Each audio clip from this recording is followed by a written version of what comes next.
You're watching The Source on CNN Philippines. I'm Pinky Webb. Transport Group Piston will hold a nationwide strike on November 20 to 22 to protest the approaching deadline for the franchise consolidation of traditional jeepneys. Piston is urging other drivers and operators to join the protest, warning the government's modernization program will massacre their livelihood. Transport officials are preparing for the possible impact of the three-day strike on commuters. Let's go straight to the source of the story. We have Piston National President Modi Floranda. Modi, magandang umaga po sa inyo. Salamat po sa inyong oras.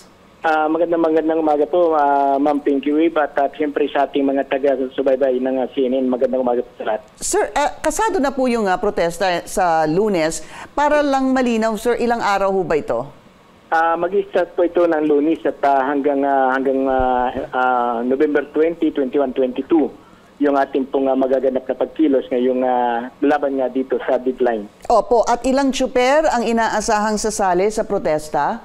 Ang inaasahan po natin, yung sa ilalim po ng Piston at No 20 Beneficiary Coalition, may nasa 100,000 na mga driver at operator yung lalahok na yung darating na araw na Lunes. At siyempre, kasama din yung iba't ibang mga local associations sa iba't ibang federation na nagpabot sa atin at sila makikisa ngayong darating na Lunes. Pero dun sa mga malalaking mga transport groups, wala ho bang ibang sasama pa sa Piston para sa ikinakasan yung protesta sa Lunes?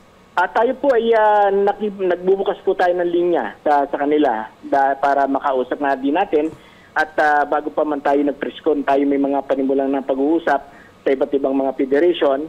At nag-aantay pa rin po tayo ng kanilang tugon. Bakit ho tila hindi sila maengganyo sumali dito sa ikinakasang protesta next week? Sa atin po ay inirerespeto natin yung tindig ng iba't ibang mga federation dahil alam naman po natin na mayroong mga federation na talagang nag-modernize na rin. Ano?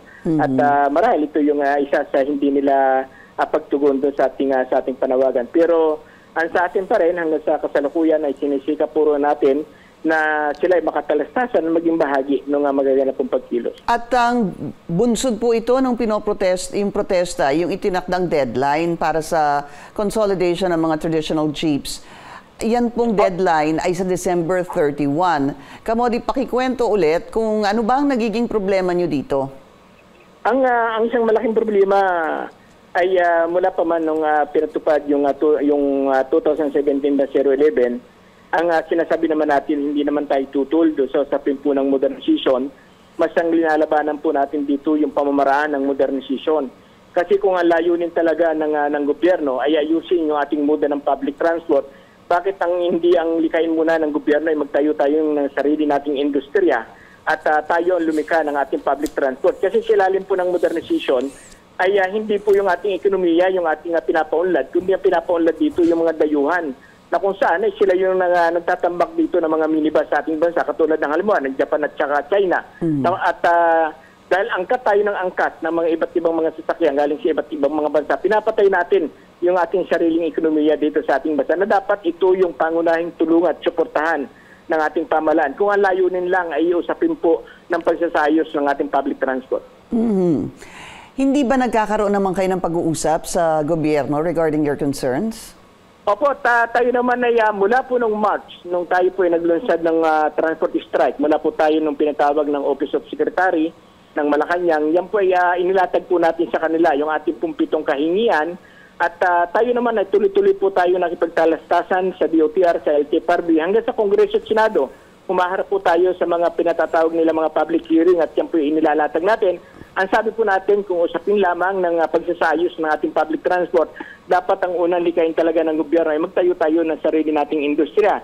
Ay tinatanggap naman po nila yung ating mga mungkahi, pero sa esensya, ay sa aktual, ay talagang tirutulak pa rin nila yung pag-push out o pagtanggal ng ating mga traditional jeepney. Ano ho ba mangyayari kung maging firm, sabihin po natin ng gobyerno, na matutuloy at hindi po nila i-extend itong December 31 deadline?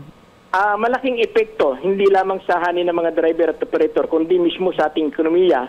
Dahil ang sinasabi nga natin, pag talagang totally hindi na tayo pinayagan na makapag-service at makapaghanap buhay, ang katuwang po niyan ay sansasakay yung ating mga manggagawa, sansasakay yung ating mga mamamayan para tumungo sa kanilang pagawaan. Yung hindi makapasok yung ating mga manggagawa sa panahon talagang totally tayo tinanggal ang epektado po niya yung ating yung ating ekonomiya sa ating bansa.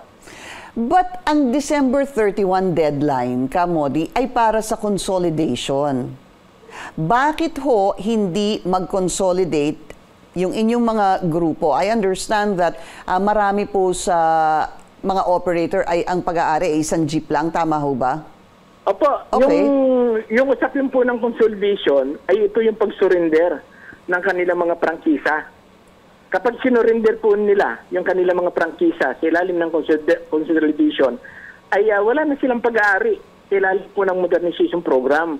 Kaya ang sinasabi nga po natin, kung ang layunin lang talaga ng gobyerno ay para ayusin yung ating public transport, bakit hindi nila payagan yung usapin po ng totally sinasabi natin rehabilitation ng ating public transport na mahaba na yung dinaanan. Halos 78 years na tayong tuloy-tuloy na nagre-rehabilitation. Napatunayan po yan ng ating sektor. Mas mahusay, lalo na kung may kakibat na suporta ng gobyerno. So basically, ang sinasabi niyo po, Kamodi, sana i-rehabilitate na lang. Tama ho ba? Yung mga existing na mga traditional jeep natin, yun ang una. At pangalawa, yung sinasabi niyo, sana meron tayong sariling industriya that will provide modern jeeps. Am I correct, sir? Opo, totoo po yun. Okay. At sinasabi po natin na talagang dapat ang inuuna muna ng gobyerno ay yung sarili nating industriya. Kung layunin talaga ng gobyerno, iangat yung antas ng ating public transport, ay dapat naglilika tayo ng sarili, hindi po tayo nakaasa sa iba. Okay. Wala na ho bang atrasan itong strike? Tuloy na po ito sa ngayong darating na November 2021 at 22 po. Alright. Kamodi, Piston National President Modi Floranda, maraming salamat po sa inyong oras. Maraming salamat din po at ingat po kayo. And thank you for joining us here on The Source. I'm Pinky Webb. You're watching CNN Philippines.